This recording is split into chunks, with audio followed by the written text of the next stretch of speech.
What's up guys, it's Adam FPL again, back with another video on the channel. Game Week 3 was another crazy one itself, with points being on record lows for almost every FPL manager. So, 30s and 40s were considered decent scores, usually not the case.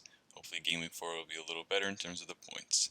In this video we'll be talking about my team, how it went on in Game Week 3, the best fixtures for teams going forward, and big news, I'm wildcarding this week for Game Week 4. As I feel like my wild card is best due now because I want to attack these next coming fixtures, and I've already fallen behind the curve enough, and I kind of want to set my team up for the long term and catch on to some of the players that are potentially going to rise in price and perform well in the future. If you like the video, be sure to subscribe and hit that notification bell down below, as it is always greatly appreciated, and I will be coming out with weekly videos. Without further ado, let's get into the video. So Game Week 3 saw me get a grand total of 35 points, minus 4, which ended up being 31, which is about 10 points below the average of all FPL managers of 40 or 41 points. So it's another red arrow, obviously, and another plunge with the rankings, which I'm not happy about, but we got to keep moving. We got to start catching up and attacking these next few game weeks. So McCarthy with 6 points and a clean sheet against Burnley. I was kind of surprised because Burnley did score a couple times with Chris Wood being offside, and kind of Southampton still looks susceptible on defense. Burnley was in their half a lot, and they were getting a few chances, but Burnley isn't the most offensively talented team. So McCarthy with a clean sheet there. He still didn't look the best, but it is what it is. Other than Trent, it was a pretty poor showing for the defense for the second week in a row.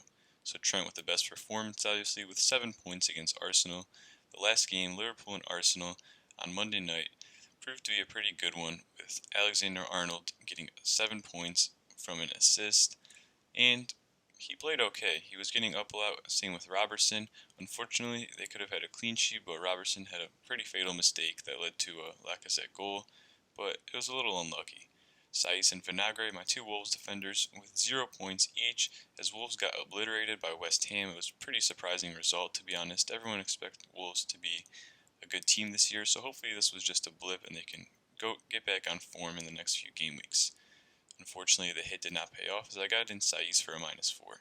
Taylor with 2 points against Southampton. Taylor played pretty good. I was kind of hoping for a 0-0 here, but I can take a clean sheet from one of the teams, so I'm happy with that.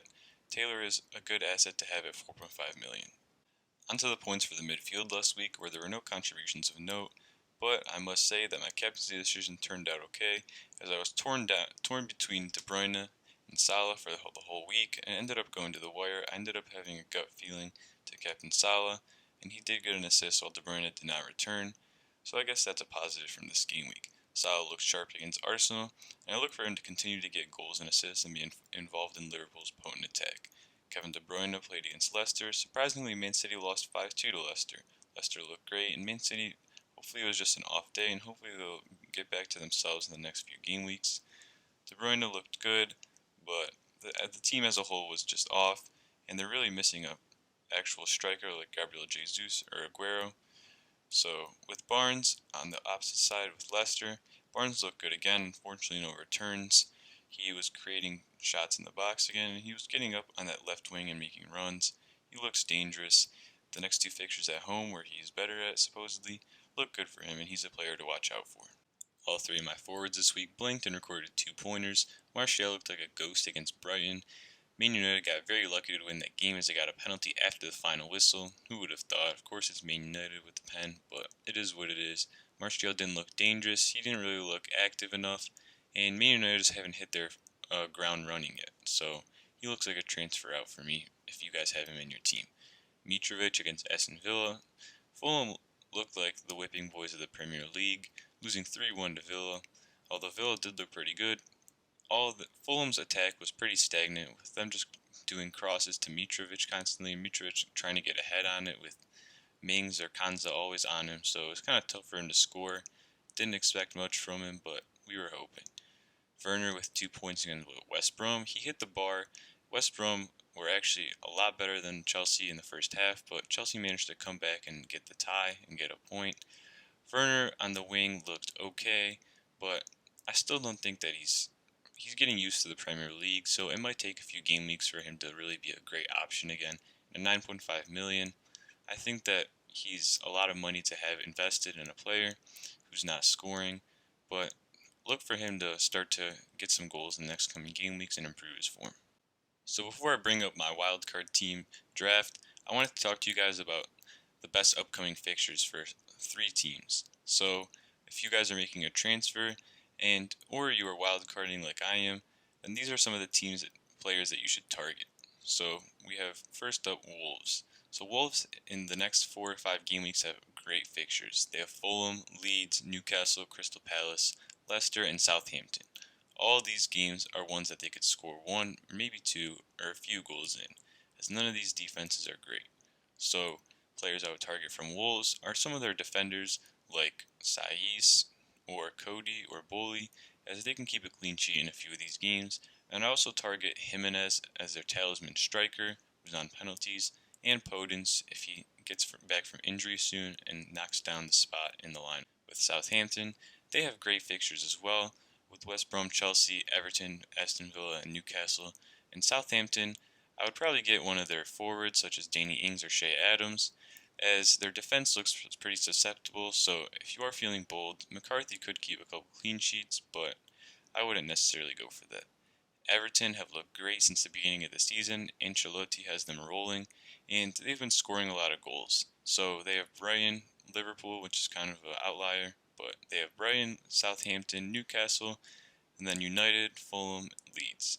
So these fixtures show that Everton can probably score in most of these games, and some of the players you should be targeting are the likes of Dominic Calvert-Lewin, James Rodriguez, or Richarlison. You could also target their defense, such as their offensive left back like Luka Dean, as he will probably be getting a couple assists in the next few game weeks with some of these green fixtures. Now onto the part you guys have all been waiting for, my Game Week 4 wildcard team draft. So obviously this is a very important week for me, as I've been constantly tinkering with my team, weighing my options to ensure that I can get a good team going forward. So with my wildcard, I'm aiming to attack these next few game weeks because I've fallen behind the curve quite a bit, and for the long term, I want to set myself up so I don't have to significantly alter the team before the second half of the season. So obviously, next week is the international break, and players could get injured during this time or catch COVID-19, so there's that uncertainty there. But I just had the gut feeling to play it this week, as I wanted to also catch on to some price rises and increase in team value that will help later in the season. So let me explain my team. So for who I've picked as my starting goalie for this wildcard team for Game Week 4, I've gone with Emi Martinez of Aston Villa. So upon first glance, you guys probably think that I'm dumb, that he plays Liverpool and Leicester in the next 2 game weeks, and these are 2 potent offenses, and he's definitely not going to get many points, right? But he's more of a long-term pick. Like I said, I'm trying to set up my team for the long term, and under the improved Aston Villa defense from last season post-restart, and with the addition of Emi Martinez, who was great at Arsenal when Leno was injured, I feel that Martinez can be a great long-term option and get clean sheets in easier fixtures, and get a lot of save points in the harder fixtures where teams will be scoring on him, but hopefully you can still get some save points. Also, with Aston Villa blinking in Game Week 1, there will potentially be a double game week on the horizon for them. Obviously, nobody knows when this is, but the notion that Aston Villa will get 2 games at some point, and Martinez in net hopefully will be picking up more points, that is something that I look at for the long term, and something that I look at for stability in my goalie. Now onto my defense for this wild card. I've first gone with Alexander Arnold, or rather stuck with Alexander Arnold from Liverpool. So with his immense offensive potential, I want to keep him in, and with the possibility of Liverpool keeping a lot of more clean sheets with their defense stabilizing over these next few game weeks, I have to have him in. He's one of the highest owned players in the game, and you can see why with just that game against Arsenal, how good he looked, how many crosses he was putting in, almost getting on the end of a goal, and he's just a solid player overall to have in your team. And you never want to miss out on a TAA 24-point haul like last year, do you? So, with Saiz of Wolves, I want to get a Wolves defender in for those beautiful 5 fixtures in the next few game weeks. So, with Saiz, it's a little risky now more than before, as Saiz did not play well against West Ham, with Antonio constantly getting the better of him, and with him misplaying a few balls and not being in the proper positions at times. Hopefully he doesn't get replaced by Dendonker, and hopefully it's just a couple game thing. And if I can get a starting Wolves defender for these fixtures with the possibility of keeping a lot of clean sheets, I hope that the points would come in, and I hope that this would be a worthy pick. With my last defender in this wild card in the starting 11, I've gone with Charlie Taylor of Burnley, So I kind of wanted Reece James here, so this is mostly a budget option, but I like Taylor out of the 4.5 defenders as he's from Burnley, and I still trust Burnley to keep some clean sheets like last year, although this year we haven't seen a lot of clean sheets from any team, so it's kind of hard to base it off that, but nevertheless, Taylor is a decent pick. Burnley have okay fixtures coming up, and he's getting forward this season a little more, putting crosses into the box for the likes of Chris Wood and Jay Rodriguez. So I hope that Taylor can continue to bring me in some points at this low budget price. Now onto my hopefully a high hitting midfield I've set up for this wild card. So first up we have the FPL king, the Egyptian Mo Salah of Liverpool. So Salah is just someone I've stuck with since the beginning of this season, and he's just a player I would like to have long term.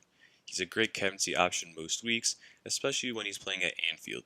So often him and Mane are exchanging each game week as who has the haul and who's the better player, but I just like having Salah even when it's a close call, as he's always on form, and you never want to miss out on one of his big hauls like his hat tricks or whatnot, like he's already had this season. Next up, we have the Polish man Klich of Leeds. I've gone with Klich first of all because he is the penalty taker for Leeds United, and this year there's already been so many more penalties awarded than any previous season, and so that very fact calls for some potentially extra points down the line when he steps up to take the penalties. Also, Leeds have a very high octane team, and they like to move forward a lot under Bielsa. They work hard, and they often play a risk versus reward system, so the game is very open anytime they are playing against someone, and there are potential for a lot of goals there, not only for Klich but for the whole team. Even though Klich is more of a defensive midfielder in their formation, Klich does get all over the field, and he's kind of sort of like a mini Bruno Fernandes, as he takes a lot of shots out of the box and is kind of all over the field. And he's just a good option at 5.5 million, as I was looking for a midfield option in this price bracket. The other two midfielders in this starting 11 wildcard are, of course, Kevin De Bruyne first. So he's in a fixture-proof team of Manchester City, and Kevin De Bruyne is probably one of the most essential players in FPL. He's one of my favorite players as well, and he's the go-to man in Man City's attack. So everything kind of revolves around him. Obviously, his potential is a little hurt right now when a starting striker, natural striker, isn't in the side like Aguero or Jesus, with Sterling having to play center forward instead. But nevertheless, I think that he's so talented that I think he can continue to haul and get plenty of assists and pepper in some goals in between for almost any given game week. Like Salah, he's a captaincy option for a lot of game weeks, as you can never know when he will expect to haul, and he's pretty fixture proof and can be consistent most game weeks. With Harvey Barnes of Leicester, I've gone with him because Leicester have just looked so great offensively coming out of the gate this season, winning all three of their games. They have scored a few goals in all their games so far, and Barnes has kind of been in the thick of everything. He hasn't been the luckiest of players, obviously, in the side, but his shots in the box constantly and him penetrating down that left wing side, creating chances for the likes of Vardy, Madison, Perez, etc., show that he is a great option going forward. Supposedly he is better at home in the King Power, so with these next couple green fixtures coming up with him at home, I think he's a great option for Leicester cover at 7 million. Now onto the forward line that I've picked at this wild card, and I haven't had much luck with my forwards this season in terms of goals and points, so hopefully that can change with these three players. So I've chosen these three players based on good fixtures and players that are in form, and hopefully they can even rise in price for me a little more to increase that team value. So first up, I've gone with Raul Jimenez of Wolves. So Wolves have, like with Saiz I said, Wolves have great 5 fixtures coming up. So first, Jimenez has Fulham at home, which is probably the best fixture that you can have right now at this point, given how bad Fulham have looked already. Obviously, Jimenez had a weird own goal last game, and that might be putting some people off. I don't think that's a good reason, though, because Jimenez is still the talisman, he's on penalties, and if Wolves can just get past that blip of a game and be the normal selves like they were expected to be this season, I think that Jimenez can be a great pick for long term, as he's Mr. Consistent. With Danny Ings of Southampton, Southampton have good fixtures in terms of green fixtures for scoring goals, and Southampton are known as more of an offensive side anyway, so if Ings can be Mr. Clinical like he usually is, I think that he can provide me some points. Obviously, he has to share the returns with Shea Adams at some point, as Shea Adams has been pretty unlucky so far, but I still think that Ings is the best player. You can always count on him for playing most of the game. He's also on penalties, and with West Brom up next, West Brom are basically the worst team so far in almost every defensive statistic, so I look for him to start scoring hopefully next week, and if not, hopefully in the next few game weeks. My last striker I've gone with is the crazy guy this year, Dominic Calvert-Lewin of Everton. So he's been looking amazing so far this season, as has Everton for the most part. And Calvert-Lewin, the main man up top, he's already risen in price, I think 4 times, and I don't think I see Everton slowing down much with the players they have in the midfield behind DCL. So I think DCL will continue to be scoring some goals, and I think he can hit about 15 to 20 goals this season. I look for him to start scoring for me and hopefully get me some points relatively soon. Now for the bench on this wildcard, I've elected to give the backup goalie spot to Aston Villa's backup goalie, Jed Steer. So if Martinez gets injured, there's the possibility that Jed Steer plays, and at $4 million, it's a great budget option with the possibility of him playing, but most of the games I will not need him. My fourth defender on the bench right now is Tariq Lamptey, one of my favorite players, the youngster from Brighton. It almost looks like a wing getting up the field so far at times in that 3-4-3 formation that Graham Potter likes to use, and he's already gotten a few assists this season, and Brighton look pretty good overall this season. They've got a good young team. They just need to keep building on what they have, and I think that they're a team to watch out for, not only this season, but in the coming years.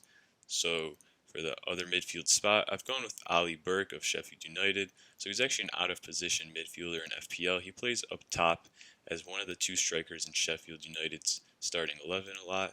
Hopefully, they don't get Brewster, as if they do, Burke will probably be out of the starting 11, as Brewster has a little better quality than him. But there is also the option of Mendy at 4.5 million for that 5th midfielder spot, as the defensive midfielder of Leicester is looked to be thrust into a starting role now, thanks to the injury of Ndidi for a long time, about 10 to 12 weeks. The last defender spot has gone to Nathan Ferguson. I've stuck with him because for the long term, he's a great option once he gets back from his injury, and if he can potentially dispel Joel Ward from that starting right back spot, I think that he will be of great value, and he will probably be better than Mitchell because Mitchell might lose his place to PVA, Petru van Aanholt, when he comes back from injury, even though Mitchell is playing well. But I just think that Ferguson for the long term is a better option, and I'm sticking with him. That is the bench for this wildcard team as of it right now. So that's going to wrap up this wildcard for Game Week 4 team draft. Obviously, there could be some last-minute changes depending on if I like a player better and if I see a better option, or if there's any injury news that could potentially influence my picks. But this is kind of the foundation that I'm going to be going for, obviously with the aim of what I said before, of setting myself up for the long term and attacking those good fixtures with players that I think will perform well.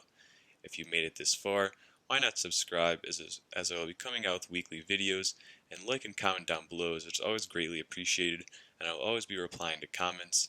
So if you have any comments and thoughts about my team and my wildcard, or any questions about your guys' team, and any thoughts you guys have, I will happily try to reply below. So hopefully you guys have a good game week next week and get a lot of points, but of course not many as me. As always, it's Adam FPL, and see you guys again in the next video.